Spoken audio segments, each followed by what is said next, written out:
But those are the announcements. So we got good show coming up with Brandon, and then on when we hit into February, it looks like either I'm waiting for a guest to confirm, or I might rebroadcast the Jacksonville case I did last fall with Tammy Fife. She had hooked us up north with an investigation to do, and we got some really good evidence there. So we're going to be going back there, it looks like, maybe in March or beginning of April. So I thought I'd rebroadcast the show and let you know, to let you see some of the evidence we got the first time. So when we go back a second time, we can maybe catch some of these anomalies we caught again, or maybe just tell them that there's nothing paranormal going on here. I accidentally had the house phone here. My daughter needs a house phone to call her boyfriend, so what you just seen was not paranormal, the phone floating. And this is not a clip thing. But but it looks like we're going to rebroadcast the Jacksonville case because we're going to be taking a look back, going back to investigate there.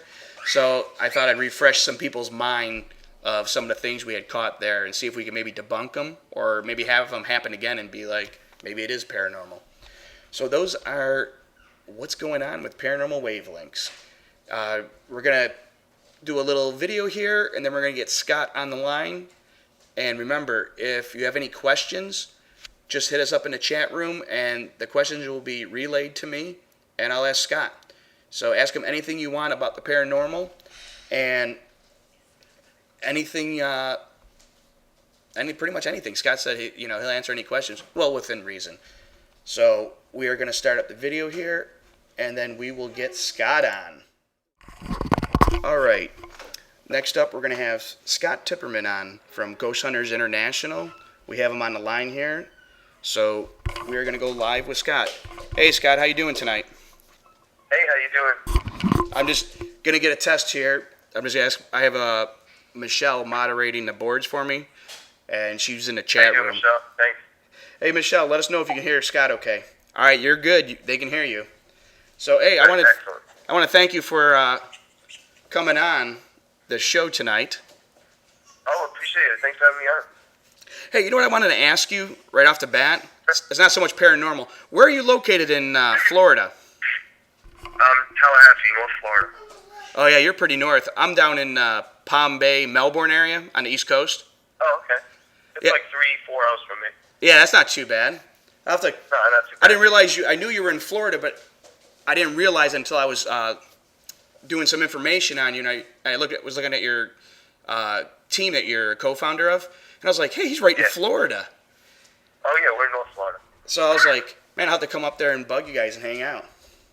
Absolutely, man, no problem. Or you guys can come down south to me. We can do that, too. How's the weather up there? Is it pretty cold? Hey, it's freezing here. It's ridiculous. It was like low 40s today.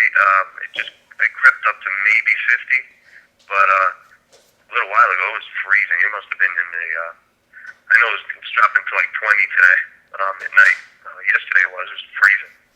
It's not snowing, but not too far off. Yeah. Are you a Floridian?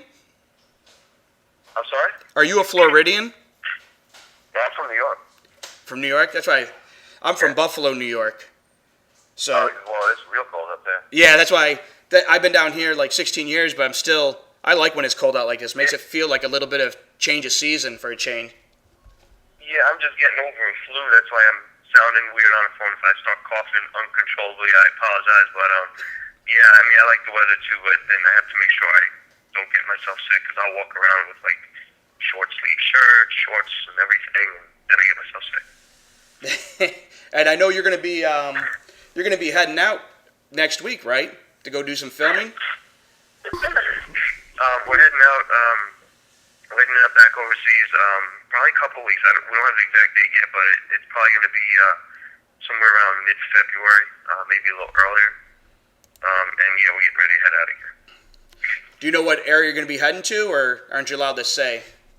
I do. I don't know if I can say right now. Yeah, I wouldn't. I don't want to get you in trouble. Yeah, no, that I don't know if we can right now, but yeah, it should be a couple interesting places again. Well, that brings me to one of my questions for you. What is it like going overseas, investigating in different countries? It's crazy. I've never even left the United States before I joined the show, and never really expressed an interest in traveling or flying or anything. And that's pretty much all I do now. So it's kind of crazy, but it really opens up your understanding of the world in general, and it really lets you know how America is a certain way, and how everyone else has really their own cultures. And I told somebody, we were over in, I don't think, well, these episodes haven't aired yet. They'll be airing within the rest of the season, the next 4 or 5 episodes. I come back on the show Wednesday, and midway through the show I come back, and then I'm on through the rest of the season, and then the new season that we're going to be filming, I'm on board for the complete season as well. So now I'll start really being full-time, so there'll be a lot of face time. I'm glad about that. But one of the places that we did about a month or two ago, and it's going to air in a couple weeks, we were in Serbia, and I know I heard right away about that we were going there. I'm like, oh my God, that's terrible, blah, blah, blah. I was worried about the people or the culture.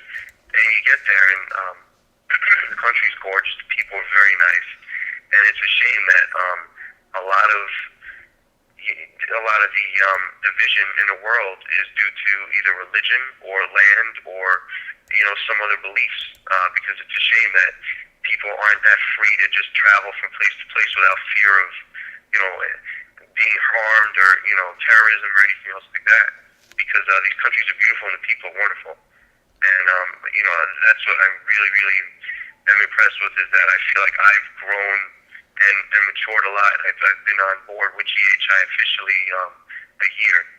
About a week or two ago, I've been on a year with the team traveling, and in that year, I learned so much about myself and about the world in general. And it's a real eye opener as to what's out there. And I used to think of myself that I was kind of familiar with the world and understanding of everything, and you just can't. You can't, even if you think you're the most open and you're the most accepting, you still don't really know what you're dealing with until you're actually on the road doing that stuff and experiencing it firsthand. Yeah, I was thinking the same thing. It's definitely experience. I was thinking the same thing, because I've never been really out of the country. I mean, I've been to Canada, but that's not really out of the country. Well, I haven't even been to Canada. I mean, it was like I literally went from New York to Florida because I had family in both places.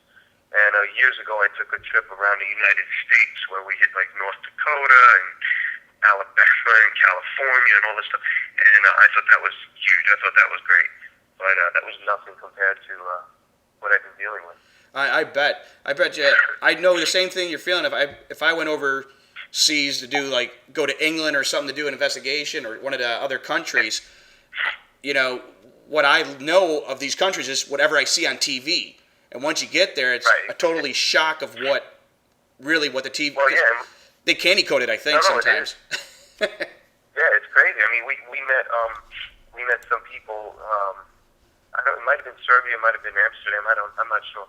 But people would talk about us. They would talk to us about stuff, and they'd say, "Yeah, you guys are cool. Not like anything that TV portrays the Americans to be." And I'm like, right back at you. It's a shame that everyone is so stereotyped, because these people are really cool, and we got along with them. They were great. They were very inviting, and we're just very, very. It's a humbling experience to see people like that and see, oh my God, we really can't point to them as being the bad guys or hating America.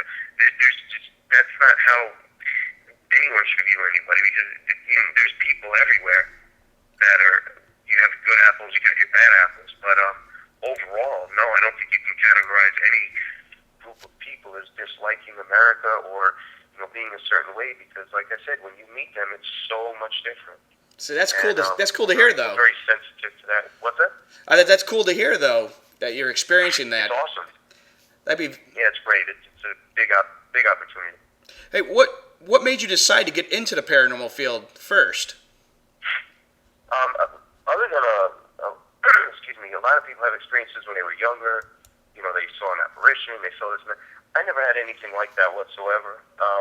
To this day, I'm like a diehard horror movie fanatic and horror fanatic, you know, shows, movies, all that stuff. And I was into that stuff when I was younger. And my parents split when I was like 2 or 3. And probably when I was 7 or 8, my dad would start picking me up from Queens and taking me out to Long Island for the weekend stay at his house. And when he did, we would pass the where the actual Amityville Horror was, the quote Amityville Horror, and that case, the real case, was breaking right when I was going to his house frequently, and there was always a lot of media coverage. There was a lot of stuff surrounding the area, a lot of theories, a lot of witch hunts, people trying to point fingers and do this and that. And I was really young when all that was happening, but I still was very interested in that. I was just interested in the case. I was interested in the dynamics behind it. It's like, oh wow, these movies that I would sneak around and watch when I was really young, the same stuff is coming to life now. And it's on TV, it's being recognized, being whatever. And I've been to the Amityville Horror, the block that the Amityville Horror quote is on, and I believe that. I mean, not to get all into the case, but I believe that something did happen there. I know people kind of debunked it over the years, but I believe stuff went on there. To the extent, I'm not sure, but I'm sure something happened there. And I think that things have been blown out of proportion by media and by unscrupulous reporting and all that. But I can tell you, when I was there, I'll never forget the feeling. Is that we're driving, we're walking around, we're doing everything, because I've been there several times. You got to that block, and it just felt like time stopped. It was a really, really weird experience, and I never forgot that feeling. I never had a feeling like that since. But I knew something was wrong. I just knew something didn't sit right with me, and that was enough to fuel my interest in it. And I started, watching all the Amityville movies, which I know were nothing, but still they were based around the house, and that got me into it. I read some books, I read some stories, and I was able to, when I started getting older, I was able to talk to some people as well, because I worked freelance. I was a freelance writer for a couple of publications when I was graduating college, and I was able to use some of my pull, so to speak, to just ask around and maybe, delve into some of the story more than other people might be able to. And I just got interested enough to just keep me going and keep me focused.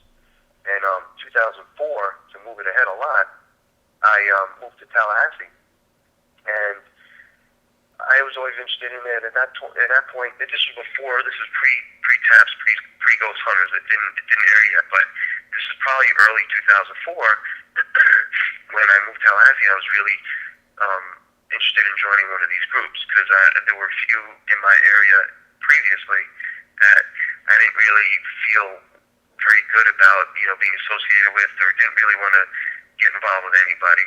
But I heard a few good things about a couple of places, a couple of groups in Tallahassee, well, one group in particular, and looked into them, joined up with them. I was with them 4 years, and then I started realizing that they needed me more than I needed them, and then they started, this is pretty much all of my, quote, professional experience in the field, and I started realizing that these people were doing things that they shouldn't have been doing, or saying things they shouldn't have been saying, trying to capitalize on the whole, if we say this place is haunted, they'll give us a free weekend at the bed and breakfast next door. Oh, like, wow, really? That was real disheartening. So one of the other guys in that same group, him and I clicked from day one, and we, in 2008, we both left, and we formed Alpha, our group that I'm currently running. And we're running it now. It's him and I running it. And what's cool is that it's kind of difficult if you have a group and then you get on one of these shows. You kind of, a lot of times, you either hand over the reins or you just can't juggle both, and you end up, not being able to do anything. Excuse me. But we still actively both run it. I mean, when I'm home for a week and a half, 2 weeks, we have meetings. I mean, we're still like, okay, where do we need to go now? We need to work on this. We need to do this and that. Let's try to set up an investigation. A couple are coming our way, but this one looks good, and we might, I don't have much time, so we really have to look into it and check stuff out and see where we want to go with stuff. That's cool, though. You still get to do stuff with your home team. To juggle that. What's that? That's cool, though. You get to still do things with your home team when you get a chance. Because I know you're so busy now going overseas. Because I've talked with other people that used to be on Ghost Hunters International, like Brandy Green and Shannon Sylvia and all them. And that's one thing they always talked about, the hectic schedule, always being called and boom, you got to go. Yeah, and it's excuse me, it's no disrespect to anybody, but you're really on an on-call schedule 24/7 because they don't know when they're going to get the clearance for us to take off, or they don't know when something's going to come together. So it finally does, and then they call us up and they're like, guys, you're on a plane tomorrow. And we're like, whoa, okay. But normally they try to give you between a week and two heads up before you're going to head out. And this past break was good because we had been back since December 18th, and this was the one long break we were going to have because this was the, quote, official break. So we're basically home for like a month and a half, and we take off again. So that's nice to really get stuff in order. I mean, I know I just moved, and I'm still, as I'm talking to you guys, I'm unpacking boxes and folding clothes and everything because we literally just moved, and I'm very glad for this time to spend with my girlfriend, and really, I'm glad I'm here to actually move the house. I didn't want to just throw that on her. And, I appreciate you taking the time, though, because I know with your schedule, to come on the show tonight and talk. I actually have a question from the chat room. Sure. Michelle Vance from the jail, they do a jail up in near Gainesville. She wants to know if you, let's see, I'm trying to read this. Do you get more EVPs or activity if they use a native tongue when they're investigating? Do you ever try and use a different language? I've seen Barry and that do it on there. Yeah, that's one question that we've tried to address quite a few times. We usually do try to use the native language. The problem that we did before, and Rob Demers brought this up as well when I did a convention with him this past June. Excuse me, he's no longer on the show, but when we would speak in, let's say, give you an example, we'd speak in Spanish, we'd also repeat the same thing in English. And the network would probably cut out Spanish, just use English, because most people don't want to read subtitles, don't want to whatever. So it almost makes us look like we're speaking English all the time. So then we started getting a little smarter. We're like, okay, we're just going to ask questions in Spanish, because then they have to use those, because there's no English that we're giving them. We just thought it would make it easier, make more sense. That being said, none of us, as far as I know, I don't think any of us are really fluent in anything other than English. I heard Barry might be, but I really don't know if he is. But we look up stuff. We'll either go to some of the locals and we'll say, okay, how do you say, what is your name? Can you write that down for us? And they tell us, and we're like, okay, how do you pronounce? So we start to learn that. We're trying to respect the spirits or whoever we possibly could be contacting with. And we want to learn the language. We want to be able to communicate with them. And that it does help. I personally believe, and I'm not saying this is the general deal for GHI, but I can speak for myself when I just let you know that most of our experiences, most of my professional experience outside of Alpha has pretty much dealt with, not outside of GHI, I mean pretty much with Alpha and whatever, has dealt with the fact that if something is there,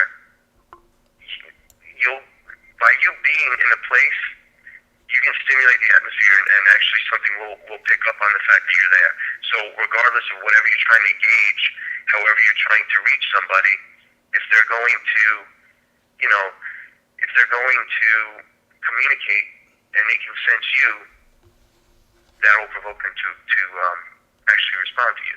Because when you guys investigate in general, the more and more seasoned you become as an investigator, the more easier it is for you to start determining whether or not you believe something is in a room, or if this room is active, or if you're feeling something in here. That's the same thing I believe that a spirit does. A spirit can sense someone in a room, because there's a lot of different practices that people do when they do an investigation, especially EVPs. One of the practices is they say, just turn on a recorder and just sit in a room, don't say anything, but just by you being in there, you're stimulating the atmosphere. So, at the same time, I believe the spirit can sense it on their end as well. So So I think that that's what works. Yes, I'm sure if you talk to them, you might get in their native language, you might get the same response. You might get a better response from their own language if you're speaking to them in their native tongue. But I think either way, you could probably evoke a response. That's right. I think that too. I know, like you're saying, in native tongue, you might get a quicker response because they might understand you quicker. And like you said, you might stimulate the spirit more to actually interact with you when you're trying to use their native tongue. But I honestly, I don't have that much problem because I'm in the United States here. I have hard enough time trying to do the English language, let alone other languages. You know. I hear you, man. Hey, speaking of, you're talking about how some of the things are clipped out when you're doing speaking a different language. They usually kept the English. What kind of say do you guys have in locations and that? Do you have any input, or is it pretty much they just let you know where to go and that's it? To be honest, I really still don't know how that works. I know that people in the past as well as presently have suggested locations and they've been looked into. Now, for one reason or another, either I don't know if it's financial restraints or if it's governmental restraints or whatever. Sometimes we just can't get into a certain place. I know we're all open to bring stuff forward, and I know that they will actively look into what we do suggest to them. I don't know ultimately, where the bulk of our stuff comes, but I'm sure it's a collaborative effort from everybody. Well, that's cool because I wasn't sure if you guys were just because I know being a co-founder of your own team here in Florida, you have a lot of say and you do a lot of the research and decide where to go in that when it's commercial locations. Right. So I didn't know if it was just more you they let you know where to go if you didn't have a lot of input. Or I also wonder too, people had asked me when I talk with people from the Syfy programs if any fan base with people, the fans asking if they ever take the fans' request and go. Well, that's the same thing as well. I think, like I said, if some fan contacted me with a really good idea, I would have no problem with bringing it forward and saying, hey, by the way, people have been asking about this location. This might be interesting to do. What do you think? Is this possible? So, yeah, I mean, I'm sure that would still be filtered through us. It would work the same way, but, yeah, I personally haven't recommended anything yet, but I mean, that's okay. There's so many suggestions and so much input left and right that's fine. I'm keeping an ear and an eye out for something. I'm always doing that, but let's just see what happens. I know there's enough ideas between everybody, and there's enough experience between everybody that they're really able to supply us with some great stuff. Yeah, I'd be the same way. I'd just be excited when they tell you you're going to certain places, castles or different things. I like a lot of history of locations, and some of the places you guys get to go over there. I mean, even if I didn't catch anything paranormal, I think it'd just be cool to tell people, man, I walked around in this castle. Exactly. Hey, I have a question from the room. From Rich from PCA, Paranormal Consulting Agency. He wants to know what evidence has stood out the most with GHI and what equipment has yielded the better results using on a show.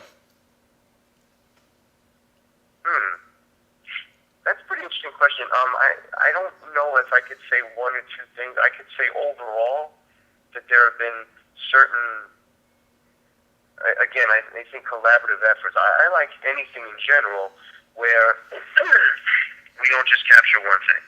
I don't want to capture EVPs with Joe, and I don't want Paul to capture an EVP with Susan, and that's it. It's like, okay, if Joe and I capture this, and then Paul and Susan capture something to substantiate that, and then Barry and Chris go in there, and they're, have a lot of experience, and they go in there, and they can't explain away what we're talking about. To me, that's impressive. So I don't think it really matters what piece of equipment, or I don't know if anything in particular stood out, but like I said, I like when we do a case, and everyone has had some kind of an experience that I wouldn't necessarily say paranormal, but they can't easily explain it away. Yeah, to me, that's like, wow, that's kind of cool, and that can hold a lot of weight in my eyes.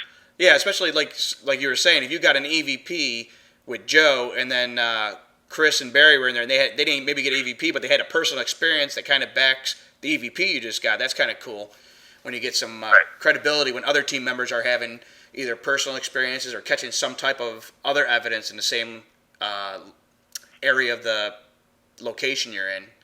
So that's pretty cool. Well, yeah, and what's no, it is cool, and what we really like is the fact that we do really completely trust each other. I mean, there's so many times where someone will experience something and no one else will, and that's okay. I mean, there's no set rule for anything. That's just the way it happens.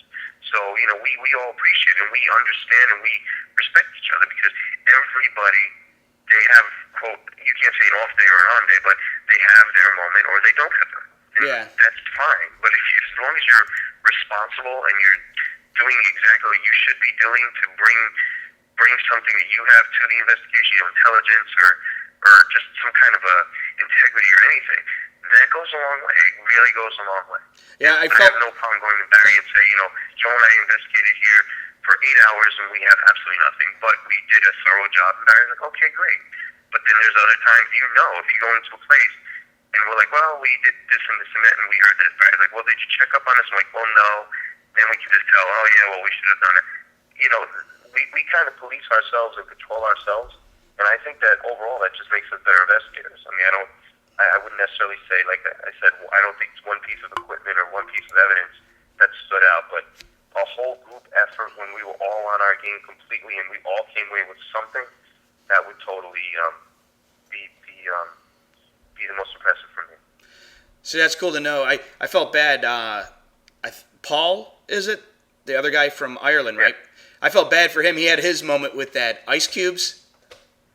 You know what? I was moving and I kind of missed that episode. I have it DVR'd. I didn't watch it. Oh, I won't tell heard you. about it, and I'm going to give him real hell for that one. That's funny as hell. Yeah, Barry gave him some hell. Because when it was happening, the first thing I thought of was what had happened. I think it's just the ice melting and dropping. But he was so I think he got caught up in the moment, which, hey, it happens to everybody. I've gotten caught up in moments where I thought I had something, and then when you go back through it and you get someone, I'm a big believer in going outside the team. I've got a lot of colleagues that I'm friends with. If I'm not sure about something, I'll send things to other people who I might be too excited. They'll do it with a more level head and be, dude, this isn't what you think it is. I'll be like, oh, okay. But that's such a good, I don't know, I think that's a good policy because a lot of people nowadays, they put everything on the internet before they even check it with other people or double check it. And some of the stuff you see on there, it's kind of like, really? Right. Well, yeah, and then to just give you a little props there, the fact that you said you actually, if you have something, you talk to outside people. Excuse me, that's great, and I think the paranormal community in general really needs to do that much more because, everyone's always about the sensationalism and I want to one-up these guys, or I have this and no one else does, or whatever.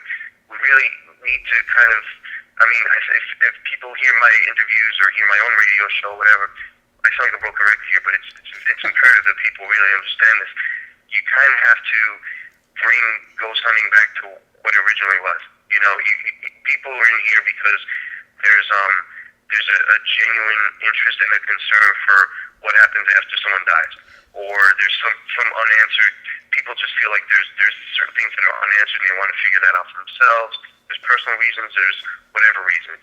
But once you start really trying to get combative and get competitive with everyone else, you're not only cheapening the field, but I think you're harming it.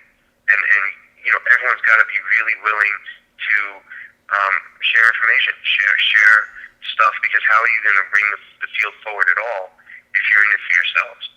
And that's what's really important too with my group Alpha, and we've kind of tightened the reins a little bit because with investigating as well as getting people on board with us is because now that I have that GHI attachment, we want to make sure that people's intentions are not just to be on the team with GHI guy, but to really investigate. This is the same times when people want us to come to their business or home, we want to make sure that they're not, that they just don't want to see me walk in. Not that I'm anyone right now, but people get all excited when they hear stuff. And it's like, no, you really have something going on because we generally, we won't charge for anything as most places shouldn't, and that's our thing. But we generally have a concern for helping people. So don't waste our time and don't waste our money if you're not sincere about it. And I think a lot of the ghost groups are the same way. I mean, most of them watch a show. They'll watch Ghost Lab or Paranormal State or Ghost Hunters, and then the very next day they form their own team, and it's a half-ass team, and they don't, Fly-by-night teams. It's, they just don't do the right stuff. So it's very important that they do that. And it's cool that you look to outside sources to help validate or at least get another opinion, because that's responsible investigating in my eyes. Well, I can admit, I have a really good network of friends that they're very passionate about the paranormal field, and they have a genuine wanting to help clients, especially residentials that are having issues in that. And Right. the people I kind of, it's not a huge network, but everyone in my network is in my circle of trust. I know if I send stuff to people, there's nobody in the group that sits there, like you were saying, that are like, well, I'll share this evidence with you, but this is my property. No one ever says that. Stuff gets sent to me. I send stuff to people. It's just all helping each other, because I think that's the only way we can all grow and move forward to the same goal of trying to get that evidence to prove that we're not all just crazy sitting in a room in the dark talking to nobody, Exactly. Because, like I said, people still, either people think you're crazy or people really, really buy into it. But it's a fine line between finding people that are in it for the right reasons. And unfortunately, is ghost hunting, a lot of the shows, I can't say that the interest is, I can't really say the interest is waning, but, definitely the market is getting oversaturated with a lot of these shows. Yes. And, 500 ghost hunting groups in each city, they kind of, people getting a little getting played out, people getting tired of stuff, but that's just making it harder and harder for the legitimate people out there to really do what they originally set out to do. And the thing you were saying before too, now that you're on Ghost Hunters International, you got to be careful about, you have to rein it in a little more, because you make sure it's legit places you're going to, because people think, oh, if Scott comes, maybe we can get featured on Ghost Hunter, maybe he has ties. Because I don't know if you know, I was actually a member of Florida Ghost Team for a few years. Okay, with Rob Demiris. I know how it runs, because I've seen people come and go on that team, and I've seen people come on the team and they're like, so does Rob come out with us and investigate? I'm like, honestly, I've been on a team over a year now, and I've never met Rob. I met him at an event, and it was just a quick hi and that. He was very polite, very cool, joking around and everything. But that's not why I was in it. I was in it just to go on investigations and try and learn stuff, and if we could help people. And you knew people that were fly-by-night or looking for stardom, because they would come in and ask that. Or I don't know if you know Sean Jones, first thing she would tell him is, this isn't no Scooby-Doo with the mystery van. We're actually professionals and trying to get some evidence here. Yeah. So, No, I mean, and that's the thing with me, is that I don't lose sight of the fact that I'm on a show, and it's, one of the top paranormal shows, if not the top franchise on TV with ghost hunting. But, I love going to the places and investigating these awesome places with to be honest, a fantastic team that really knows their stuff, and I really mean that. But, I'm just grateful to be able to do that stuff. So, to me, and the TV's great, but it's almost secondary to taking a backseat to what I want to do. I'm not in it for, I can't say I don't love these interviews and love everything. Of course you like them, but I'm glad that I feel like I carry enough weight now that people actually care what I say now, and I feel that I have some stuff to say about the field that I love, and then when I start saying stuff, people are listening because of my affiliation with the show, and what I have to say is not falling on deaf ears.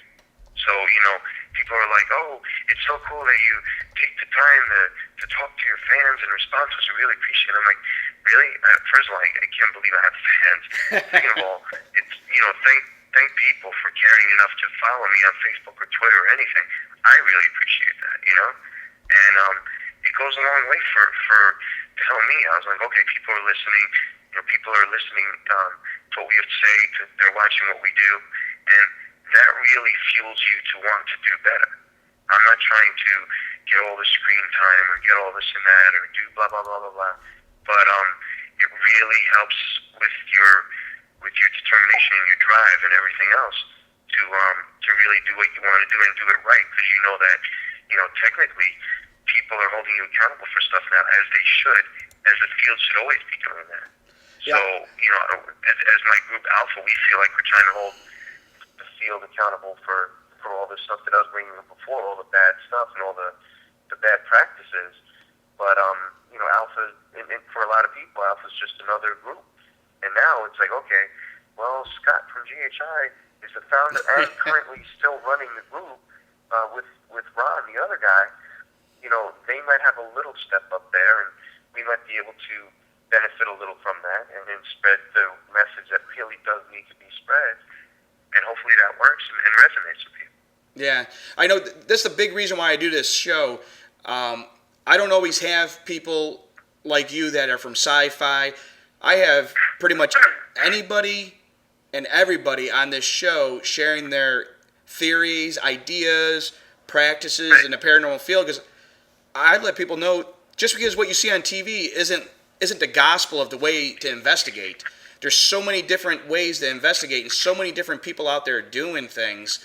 And I always tell people, if you want to be on the show, just hit me up on an email. We'll talk, and then I'll get you on here. You don't have to be no superstar. If I think it's something cool to talk about and something to share with the paranormal field, like I was telling you before, it's all about networking, and it's not networking to become number one or anything. It's about networking because I'm always trying to learn, no matter how long you've been doing it. I have a friend of mine, Scotty Burns.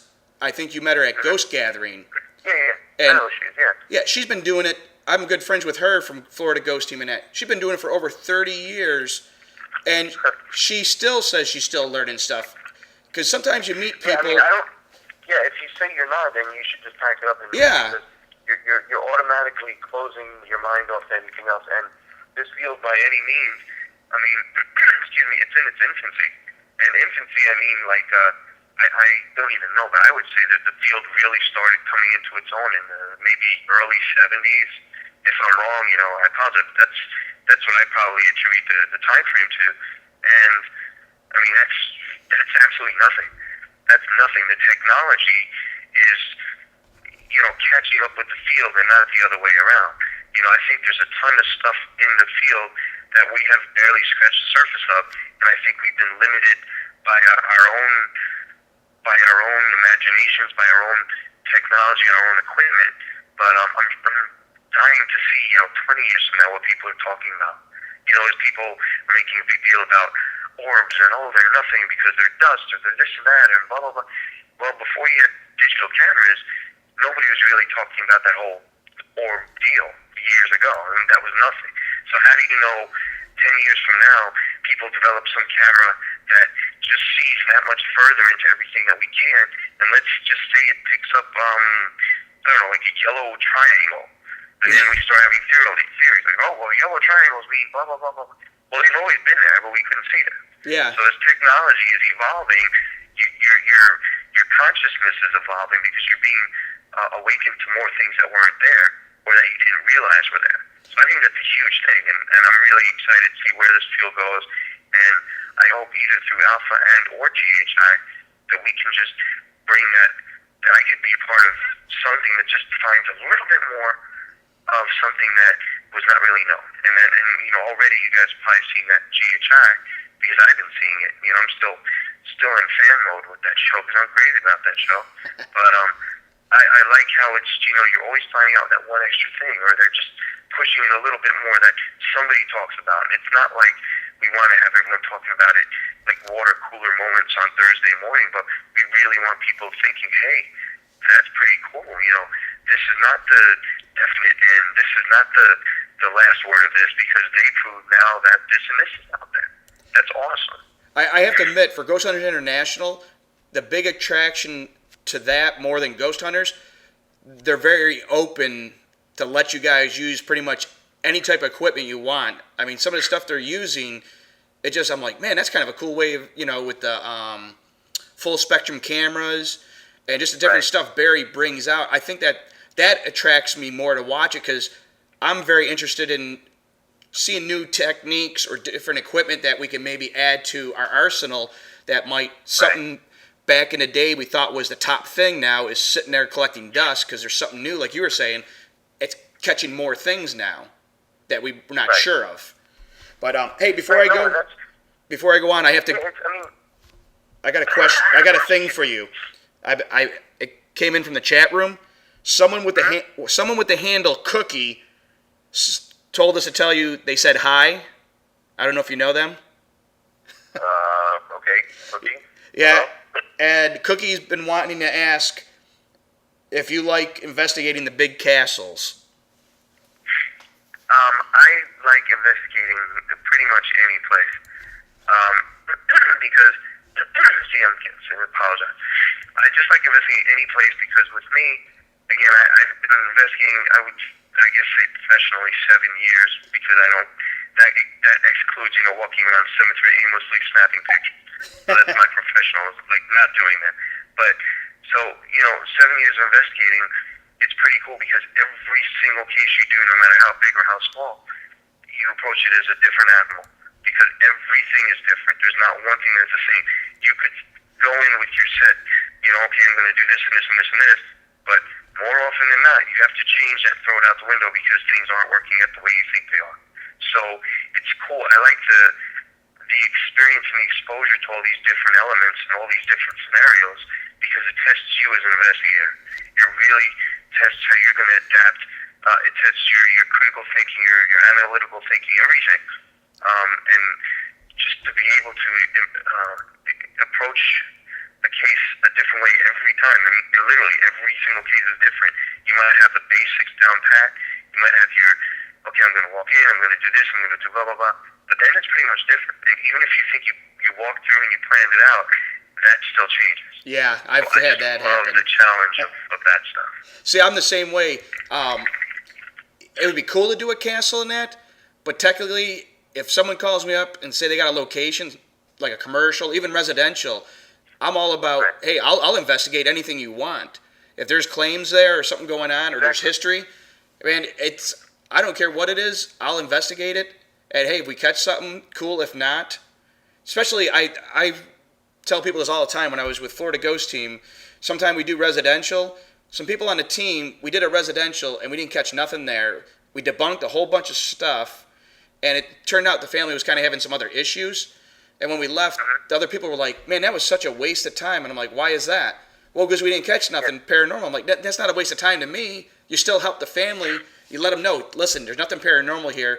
You might have other things going on you might need to talk about, but it's not paranormal. We debunked everything pretty much. I mean, debunked it to where there was no other questions about doors closing or different things. And I don't think it's a waste of time. No, that's exactly what it's about. I mean, like I said, if people are calling you and they're entrusting you to, I tell you, if I have a cable guy come into my house, I feel like it's an invasion of privacy. Yeah. I just do. Yep. So if someone is either handing you the keys to their house to come on in and you just say, we'll see you in a few hours or we'll be upstairs, or they just feel uncomfortable or weird or anything else like that, and they're, entrusting you to come into their home, you better give them something. It's very possible to say, we came in, we did everything we possibly could, we did this and this and that, we just didn't find anything. But people want some kind of a explanation, because people are usually uncomfortable about it. So why would you go in and not help people? I don't know how you could not do that for somebody. So yeah, I mean, I don't care where I investigate. For Alpha too, the main thing we try to teach people is technique more than equipment for a couple reasons. One, now we're starting to do more equipment, but we don't have the finances as a lot of groups do. Yeah, I know. We can't just go out and get all this crazy stuff.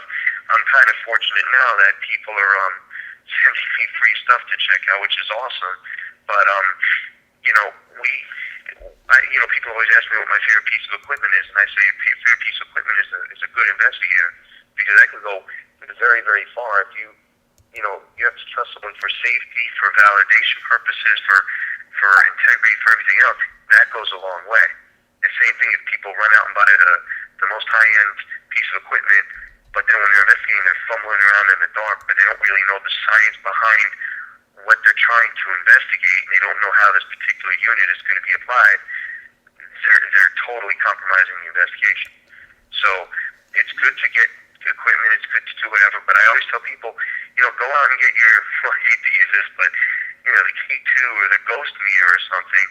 Seriously, go out at least understand the science behind it, Yep. and understand that that unit is not a ghost detector, but it was originally, used for electromagnetic detection, blah, blah, blah, whatever.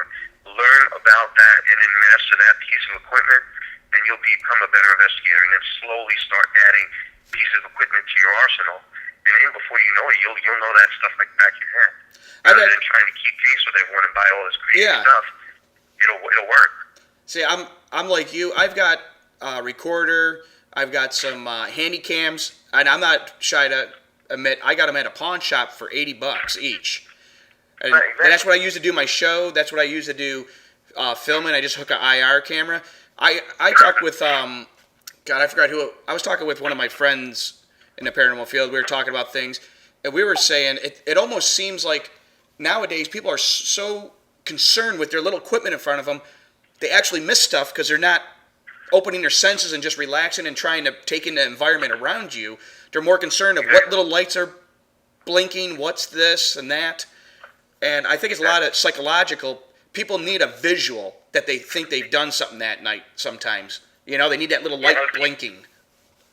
Exactly, and people need to trust themselves more because, me being, and I get this from Ron from Alpha all the time because he's a huge introvert, but I'm extremely extroverted, and I find it already when you have to buy something, you go to Home Depot, and it's all automated. Maybe I want to talk to somebody. Maybe I'll say, hey, how you doing? What's going on? But you're losing that human element when you're just depending on equipment. Yeah. You're just depending on technology. That's what I really like with GHI is that we balance it very, very well. Personal experiences, we totally respect. Yes, we want to get some evidence because overall, you want to be able to show a client, well, so-and-so experienced this, and while that was going on, we actually got this. So yes, you do want, and we have to make sure that the people that are scrutinizing everything we do on the shows as well, we can't just all say, I got chest pains every 5 minutes. Well, that's great, but have something else to go with it. So that's, we have to cater to that a little bit. But that being said, we really, all of our experiences weigh equally, and then we just hope that we can pool them together and have something more concrete and of more value to the client. But we try to use everything as equally as important. There's nothing that we ever throw out that's like that, because those are important situations. See, that's cool to know. I got a question. The cookie that was talking before, her name is Ruth. Mm-hmm. Ruth from Facebook, and she's from the Wolf Manor shows. She said she knows you. Cookie, what was it, Ruth? Her real name is Ruth, and she said the Wolf knows her from the Wolf Manor shows. It's possible. My head's all over the place right now. That's okay. I know you got a head cold and all that. Well, she has another question for you. We've been talking about a lot of the scientific side of investigating, and earlier in the show, I had an email from a lady in Georgia asking about whether she should use Medium for her team and that, because she sees a lot of people use them nowadays. And I pretty much told her, it's up to you, because she's very skeptic of mediums. And I said, it's up to you, maybe have one that's credible come out and do an investigation with you, test it out. You don't have to have a medium just because everybody else does. But her question to you was... in my opinion, with mediums in general, my personal opinion is, I think 99.5% of them are full of it. I think they either take classes on body mechanics or they can just read people. You could be sitting there with your hand against your head, tapping a pencil, whatever, and someone say, hey, I think you're in deep thought. Really? What gave that away? You know what I mean? There's certain things that, and then sometimes they ask such general questions like, do you know anyone that has a vowel in their name? Really? I'm kidding you. I've heard people that have been that vague with stuff. But it's unfortunate certain people are trying to, hold on to any kind of validation or cling to anything that they will, overlook some of them. I'm not saying they're dumb or they're easily preyed upon, but some people just are susceptible to buying into more stuff. And it's a shame because there are a lot of people out there that I've met quite a few that have impressed me, but they get lost again as the good paranormal groups get lost with the crappy ones. The good psychics get lost with the ones that are very very out there and very I can't think of the word. Fly by night type. Out there, just overdone. Yeah, I can tell you, That they're like that. I was very skeptic of mediums when I first got into this because not being mean, but when you watch the TV shows and you see the guys talking, and he's like, "Okay, I think I'm getting some," boop, goes to commercial, and then you're like, "Well, how the hell do I know they're not? He's not talking with the producers or whatever, getting some information." He comes back, "Okay, the name I got," but I've actually worked with some sensitive mediums on some investigations, and I can actually tell you they went in cold, didn't know anything about the location, and some of the stuff they would tell me, because I had the history of the place or the other people that were working on the case, and they were hitting things, and they didn't know where they were going to go investigate, and I was like, well, how the hell would they do that? Or we do a psychic sweep sometimes, and we have more than one sensitive, and one of us will follow them with a handy cam, and they'll say everything that they feel in the house. Then we'll go outside, they won't talk with no one else, then we'll send another one in, they do their thing, and then we have like a little meeting after and sit there and talk, and we have it on video, and both of them stopped at the same area of this abandoned house. They had the same feeling, the same age of a woman, but it wasn't like they were feeding off each other when we were doing the talking later. We had it on video, on each video, what they already said. So I'm skeptic a little bit, but some of the stuff make you go, huh? Like, how'd they know that? But I would never pay someone $1,000 to give me a reading. Well, that's what I'm saying. That's most of my experiences have been negative and have been from a long time ago. So I just still can't bring myself to sit down with a palm reader or a psychic and have them tell me a story. Tell me about myself. I'm still not to that point. And maybe if I did sit down with one of them and they told me something, then I wouldn't be as negatively biased towards them as I appear to be right now. I just, like I said, so maybe I'm speaking out of turn a little bit, but to me, I'd like to see more before I really weigh in on them, but overall, no, I haven't had a very good track record with them. Hey, that's cool. On my show, you say your opinion of things, and if you've had bad experience, I can tell you, I had a bad experience with a person that was sensitive, and I was kind of turned off. I'm like, it's just like what I thought, like you thought. It's just someone trying to take advantage of people. And then I was lucky enough to meet some other people that were sensitive mediums, and I've noticed people that are actually have the gift, they don't make it known. They don't have to be the center of attention in a room. Right. The ones that have to make the center of attention, like, look at me, I'm the great medium. Right. Those are the ones I think that aren't legit. Down and they're not really forthcoming, or they're not eager to be forthcoming with information. Those are the ones that I would probably put more stock into, just based on previous experiences. But again, I don't think that I probably haven't really dealt with them enough. But every time I have, it's been like exactly what you said. Oh my God, the walls are spinning, and they get all loud and crazy. It's like, really? Move on with the theatrics. That's great if you want to do that, but it's hard for me to buy into that. Yeah, I can tell you, the ones I work with, they don't. If they were doing that, I kind of would be like, what the hell? I would show them the video later. This is what you were doing. You were spinning in a room. I don't know what was going on. Or I can tell you, none of them have, so far that I've worked with, because I've actually had one on my team, and none of them have said anything about being possessed. I don't want to say shows, but I used to watch a show back in the day before Ghost Hunters. I won't name it, but I thought, this is a pretty good show. Then next thing you know, every week their sensitive guy was possessed by somebody, and he was attacking people, and I was like, come on, man. Come on. Every week it was like... Sometimes that happens.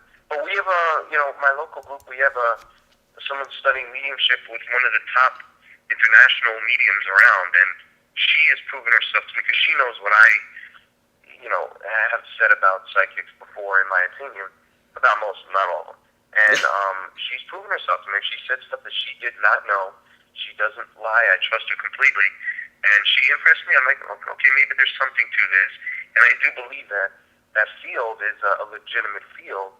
But again, it's just like everything else. People prey upon other people. And, you have to be very cautious when you try to get somebody on board to help you out. Yeah, it's just, you know what? It's just like our field. I've been hearing not rumors, I saw the actual website. of this team that's charging like to come in and get demons out of your house and that. If they have to come there, they charge you $4,000. I'm like, are people freaking crazy to pay that? Yeah, exactly. And I'm like, come on, man. Why you got to take advantage, especially in the economy, the way things are now? Why you got to take advantage of people that, are so hyped watching the programs, Yeah, I mean, the only thing that we would ever do, and this was just because, as you know, most of the stuff is out of your own pocket. Yeah. The only thing that we would do is if it's a pretty long ride, we'd ask for like gas money, and if we needed to stay over, if they could either put us up somewhere, and we don't have to be at the Ritz, put us up in your basement or something. That's fine, but we just really can't be out of pocket just because we can't afford it. No mini But, bar? our what's that? I said no mini bar in your room? Yeah, exactly. Well, we really want a mini bar. Not at all. Excuse me. Hey, we're getting near the end here. Do me a favor too. Tell that cookie person to hit me up on Facebook or Twitter, because I know once they say whatever, I'll know who they are. Hey, you know what? I understand it happens because I guarantee with you being on Ghost Hunters International now, you're like Facebook probably went up to over 1,000 people or more now compared to what it was before, and I don't even have that many people on mine for the show and that. And sometimes it's hard for me to keep up with everybody talking, and I'm like, people are like, why didn't you answer me, or why didn't you make a comment on my Facebook? I'm like, you wrote on your thing was on my wall, and they're like, yeah. I'm like, oh crap, I didn't see it, and I got to go through. I try. I spend too much. I mean, my girlfriend gets upset too. So I really spend a lot of time on there, but Yeah. I really make it an effort to pretty much respond to every single person, either on Twitter or Yep. Facebook. That's cool And though. It's not just like thanks for you too or thanks. No, I'm always like, oh well, that's cool. Yeah, and by the way, blah blah blah. Because I do care. Like I said, I really appreciate the support from people, and I appreciate the people actually care. But And, that's I'm awesome very, very though. indebted to everybody. Because I know some people can sometimes. Well, I'm on Syfy now, so I don't have as much time for everyone. You have to understand. That's cool though that you take the time out because I'm in the same boat with you because my wife tells me. Now I've been married 18 years, but my wife tells me the same thing. Are you on freaking Facebook again? I'm like, I'm trying to keep up with people here, man. Yeah. Hey. Well, that's the same thing though too. I mean, when you try to, it's again, I'm not that far removed from being a fan rather than being on the shows. Yeah. But it's hard when you're in something and you take the time to respond to someone and you don't hear anything. There's a quick story, real quick, because I know we're running out of time. But Yep. I idolize the Insane Clown Posse, my favorite group ever. Yep. We have a radio show. My house group has a radio show on Blog Talk Radio. We got Insane Clown Posse on the show. They were on our show for nearly 2 hours, and they were awesome. They want to come on again. We're probably going to start working with them. That's amazing to me. Yeah, I saw that on Facebook that you had them on there. Clown Posse, I thought that was awesome that you had them on there, and I know you said they even made a comment somewhere about you guys being on your show and that. Yeah. See, that's awesome when someone like that can do it. It is awesome. It is. Do you have anything going on with your home team? Anything to plug before we let you go here? We do have one place that is going to be interesting. It's a pretty big old historical site in North Florida that we investigated years ago with my previous group. The same people are running it, and we're actually having some media coverage come out because they're interested in doing that, and we said, that's fine, whatever you guys want to do. We're not about that, but we won't shy away from it either. But it's going to be interesting because it's going to be the first time since we've returned since I was on the show, and everyone knows about that. So I'm just curious to see if they act the same way, if they respond the same way. We're going to have our guards up because we will be really wanting to make sure that things are kept legit and they're not overdone or rigged or anything else like that. But that should be a really good investigation. And the only other thing I'm going to plug is 11 p.m. tonight I'm on another radio show. I'm on Haunted Midwest Radio. I think it's through Live Paranormal. And I'll probably be talking about the same stuff, but probably be addressing other stuff as well. And I hope people, if they're done with your show, don't tune away from your show now. But if you're done, please come and join me over there. Yep, I end in 3 minutes here. So, hey, if you guys want to hear more of Scott's experiences and different things he's got going on, head over there at 11 o'clock to actually check out his Facebook page. I think he's got it on there if you want to still hang out and ask Scott questions and that. But we are coming to the end here. And hey, if you guys ever have events or anything going on with your home team, or even I know you're a client with Demented Entertainment too. If you got anything going on there, hit me up on Facebook. I got this new little segment called Paranormal Main Events, and I'm just I'm promoting people's events on here, letting people in the out in the paranormal world, letting them know there's things going on. So I appreciate you for coming on tonight, taking the time out with being sick, and I understand the time you got to spend with your girlfriend, because I don't even go as many places as you do, and my wife tells me I don't spend as much time, so Really, doing investigating. So hey, you have a good night and get yourself well. Thanks for having me on, and thanks for everyone tuning in tonight and being on chat with great questions. And if you guys have to hit me up for anything, either hit me up Facebook, Twitter, or you can email me at scott@alpha, ALPHA, ghostteam.com. And that's my private email, and I will respond to everybody. All right, so cool. Thank you very much. All right, Scott, you have a good night. I'll be chatting with you. Appreciate Hey, it. be safe going overseas, too, flying in that, man. Yeah, thanks, man. I appreciate it. All right, you have a good night. You too, man. All right, good night. All right, well, that was Scott Tepperman from Ghost Hunters International. Awesome interview, Scott. A lot of good information, and it's really good to see someone like that, he's gotten on a show on Syfy, and he's still grounded with the rest of us here. And if you're up in the Tallahassee area and you have any issues, definitely check his team out, Alpha. I mean, if just the way he's talking and that, you need a legit team. He sounds very legit and willing to help anyone. So definitely check out his team if you're up in the area and need any help or anything. Well, we're going to shut it down here. This is Paranormal Wavelengths signing out.